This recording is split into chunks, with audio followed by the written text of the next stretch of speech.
اللہ کے محبوب فرمانے لگے بیمار بندے کی بے قراری پر تعجب ہوتا ہے، اگر اسے پتہ چل جائے کہ رب مجھے اجر کتنا دے گا تو اس کا خیال ہو کہ کبھی شفا ہونی نہیں چاہیے، میں بیمار ہی رہوں۔ اللہ کے رسول صلی اللہ تعالیٰ علیہ وسلم فرمانے لگے، یہ بات کرتے ہی آسمان کی طرف دیکھا اور حضور مسکرانے لگے۔ یا رسول اللہ مسکرائے؟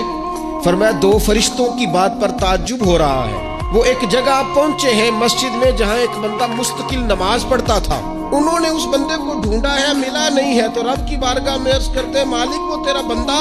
پہلے ہم اس کا نامہ اعمال میں نیکیاں لکھا کرتے تھے، مسجد اس کونے پر بیٹھا کرتا تھا، اب نظر نہیں آ رہا، لگتا ہے تیری تقدیر کی رسی نے جکڑ لیا، مرشد میرا شوباز الہی تے ہن جا رلے ای سنگ حبیباں، تقدیر اللہ دی نے چھکیاں ڈورا، انہوں مل سی نال نصیباں، کہا وہ تیری تقدیر نے باندھ لیا ہے، بندہ بیمار ہو گیا ہے، تو مالک ہمارے لیے کیا حکم ہے؟ تو رب فرماتا ہے تم اس کے نیک اعمال لکھتے رہو، جو کام وہ کرتا تھا وہ تم کام لکھتے رہو۔ فرمایا چونکہ وہ بیمار ہو گیا ہے، اللہ فرماتا ہے اس کا اجر میرے ذمہ کرم پہ، کیونکہ لہم اجر غیر ممنون، اللہ فرماتا ہے تو ایمان لانے کے بعد نیک اعمال کر، تجھے وہ اجر دوں گا جو کبھی ختم ہی نہیں ہوگا۔